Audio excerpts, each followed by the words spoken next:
রমজান মাসে রোজা রাখার পর একটা গুনাহ হয়ে গেছে, এটা হলো চাকা পাঞ্চার হওয়ার মতো, সামনে আগাইতে পারলেন না। তাকওয়া চর্চা করার কথা, গুনাহ এবং হারাম কাজ ছাড়ার কথা, বদভ্যাস ত্যাগ করার কথা, কিন্তু আপনার ত্যাগ করতে পারেন নাই। তাহলে আপনি ওই যে চাকা পাঞ্চার হয়ে যাওয়ার মতো থেমে থাকবেন না, আরো সামনে অগ্রসর হবেন, আরো শক্তিশালী ভাবে অগ্রসর হবেন। ভাইরা আমার, জীবনটা খুব সীমিত বাবারে, অনেক সংক্ষিপ্ত জীবন, দেখতে দেখতে জীবন পার হয়ে যায়।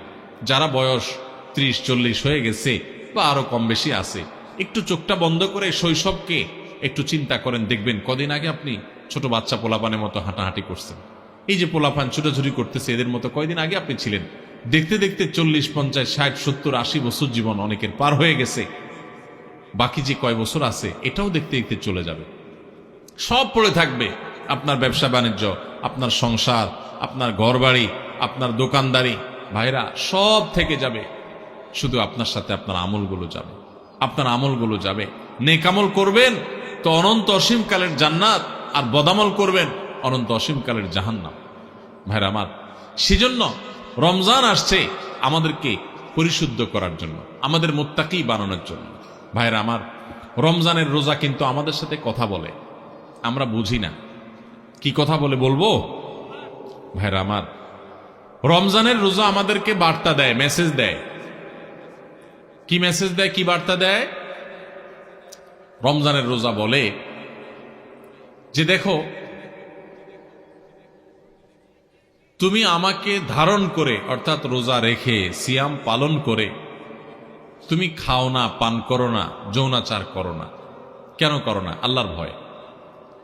সিয়াম শব্দর মানে, আমরা সিয়াম বলতে রোজা বলি, সওম বা সিয়াম এটা হলো হাদিসের ভাষা, কোরআনের ভাষা। এই সওম বা সিয়াম শব্দের অর্থ কি আমরা জানি? সওম বা সিয়াম শব্দের অর্থ কেউ বলতে পারবেন? বিরত থাকা, সঠিক উত্তর। সওম বা সিয়াম শব্দের অর্থ কি ভাই? বিরত থাকা। তার মানে সওম বা সিয়াম বা রোজা এটা আমাদেরকে বিরত থাকা শিখায়। কিভাবে বিরত থাকা শিখায়?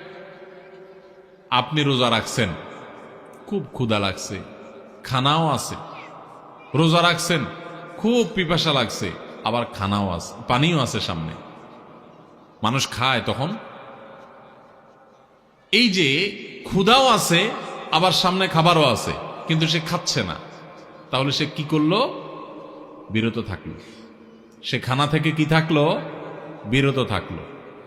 পানি আছে সামনে, সে চাইলেই পান করতে পারে, আবার পিপাসাও লাগছে, কিন্তু যেহেতু সে রোজা আছে এই জন্য সে পানি খায় না।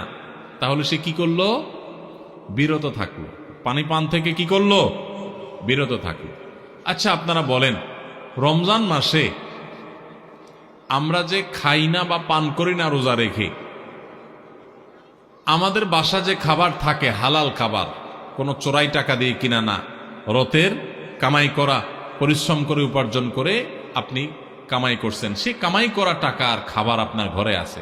আপনি এক বোতল পানি দোকান থেকে কিনে আনছেন, সম্পূর্ণ হালাল, কিন্তু এই হালাল খানাটা পর্যন্ত রমজান মাসে দিনের বেলায় খাওয়া যাবে কি যাবে না? রোজা রেখে এই হালাল খানাটাও খাওয়া। যেই রমজান মাসে আল্লাহ তাআলা দিনের বেলায় হালাল খানাটা পর্যন্ত খাওয়া নিষেধ করে দিয়েছেন, তাহলে সেই রমজান মাসে রোজা রেখে আপনি যদি মিথ্যা কথা বলেন, হারাম কথা বলেন, গালিগালাজ করেন, অশ্লীল কথা বলেন, মন্দ কথা বলেন, মিথ্যা কথা বলেন, তাহলে সেটা কত বড় জঘন্য অপরাধ হতে পারে আপনি চিন্তা করেন। যে রমজান মাসে দিনের বেলায় হালাল খানা পর্যন্ত আল্লাহ তাআলা সেখান থেকে বিরত থাকতে বলছেন, তাহলে হারামগুলো থেকে বিরত থাকার গুরুত্ব কত বেশি। রমজানের রোজা আমাদেরকে বলে, দেখো, তুমি যখন ক্ষুধার্ত থাকো রোজা রেখে, তোমার সামনে খাবার থাকে তবুও তুমি খাও না। তোমার যখন পিপাসা লাগে, তোমার সামনে পানি আছে, তারপরও তুমি খাও না। এমনকি মানুষের সামনেও মানুষ রোজা রেখে খায় না, আবার মানুষের চোখের আড়াল হলেও রোজা রেখে কেউ চুরি করে খায়। পিচি পোলাপান তো খাইতে পারে, তাও খায় না মনে হয়, পোলাপানও খায় না, তাই না? যে লোকটা সবার সাথে চিটারি বাটপারি করে, কথায় কথায় মিথ্যা কথা বলে, সেই লোকটাও যদি রোজা রাখে তো দেখবেন কষ্ট হয়। রুমে একা একা আছে, কেউ নাই, তারপরও সে কি লুকায় পানি খায়? খায় না। কেন খায় না?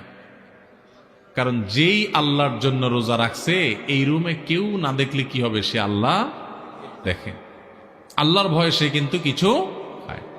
তো রোজা আমাদেরকে বলে, ও রোজাদার, ও আল্লাহর বান্দা, তুমি যে আল্লাহর ভয়ে রোজা রেখে পানিটা খাচ্ছ না, তোমার পিপাসা আছে, খাবারটা নিচ্ছ না, তোমার ক্ষুধা আছে, তারপরও কেউ দেখতেছে না, সিসি ক্যামেরাও নাই, রুমে দরজাও আটকানো, ফ্রিজে খাবার আছে, ঠান্ডা পানি আছে, সবকিছু আছে, ক্ষুধা তৃষ্ণাও আছে, তারপরও তুমি খাচ্ছ না, পান করতেছো না, কেউ দেখছে না, তারপরও তুমি করতেছো না কেন? তোমার বিবেককে জিজ্ঞাসা করো।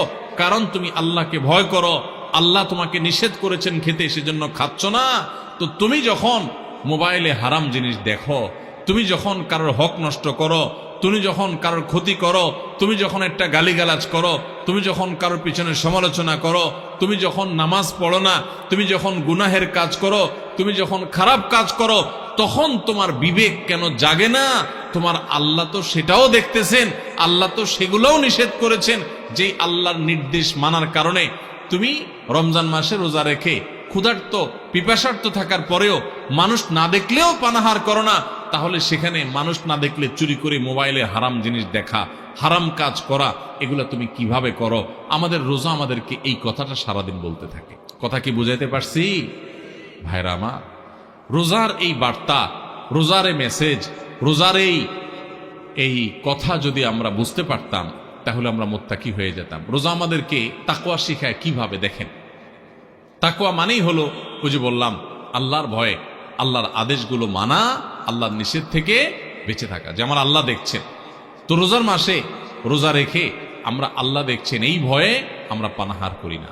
রোজার শিক্ষা নিয়ে আমি সকল হারাম কাজ করার সময় এরকম মনে থাকবে যে কেউ না দেখলেও আমার আল্লাহ ঠিকই দেখতেছে, অতএব আল্লাহর ভয়ে আল্লাহ নিষেধ করেছেন এই কাজটা আমি করব না।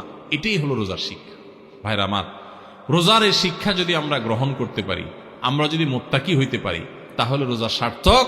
আর যদি সেটা না পারি, তাহলে এই রোজা সার্থক না, এই রোজার উপকারিতা আমরা পাইলাম না। এই রোজা আমাকে মেইন রোড পর্যন্ত নেয় নাই, এই রোজা আমাকে মুত্তাকি বানাই নাই, যেই রোজা আমাকে ভালো মানুষ বানাই নাই, যেই রোজা আমাকে অন্যায় থেকে বাঁচাই নাই, এই রোজা আর উপবাস থাকার মধ্যে খুব বেশি পার্থক্য নাই। আমার কথা না, আমাদের প্রিয় নবী সাল্লাল্লাহু আলাইহি সাল্লামের কথা। তিনি বলেছেন, মাল্লাম ইয়াদা কাওলাজ যুরি ওয়াল আমালি বিহি ফালাইসা লিল্লাহি হাজা আন ইয়াদা তাআমাহু ওয়া শারাবাহু। যে ব্যক্তি রোজা রেখে মিথ্যা কথা ছাড়লো না, মিথ্যা কাজ ছাড়লো না, দুই নম্বরই ছাড়লো না, চিটারি বাটপারি ছাড়লো না, এই ব্যক্তি উপবাস থাকায় আল্লাহর কোনো ঠেকা পড়ে নাই। তার মানে তার রোজা থাকা উপবাস থাকার মতো। এই জন্য ভাইরা, রোজা রেখে সমস্ত অন্যায় কাজ ছাড়বো তো ইনশাআল্লাহ। আল্লাহ আমাদের সবাইকে তৌফিক দান করুন। রোজা থেকে আমরা শিক্ষা গ্রহণ করব, রোজা থেকে আমরা মেসেজ গ্রহণ করব, বার্তা গ্রহণ করব। রোজা আমাদেরকে কি বলে সেটা বোঝার চেষ্টা করব। রোজা আমাদেরকে বলে, বান্দা তুমি এই যে আল্লাহর ভয়ে পানাহার থেকে বিরত থাকতেছো রোজা রেখে, এখান থেকে তোমার তাকওয়ার ট্রেনিং হচ্ছে, তাকওয়ার প্রশিক্ষণ হচ্ছে, যে তোমার চাহিদা আছে, খাবারও সামনে আছে, খাচ্ছ না। দেখেন, মাগরিবের আজান হবে, সূর্য ডুববে, সূর্য ডুবার পর মুয়াজ্জিন সাহেব আজান দিবেন, আমরা সামনে খাবার নিয়ে ইফতার নিয়ে অপেক্ষা করি, সবার ক্ষুধা থাকে, তাই না? এই যে ক্ষুধার্ত অবস্থায় সবার সামনে খাবার আছে, সবগুলো মানুষ যদি রোজাদার থাকেন, কেউ কিন্তু খাবার খায় না, হ্যাঁ, সবাই বসে আছে। কিসের জন্য, কিসের অপেক্ষা বসে আছে? যে আল্লাহর নির্দেশ হবে, সূর্য ডুবলে তখন খাওয়া যাবে।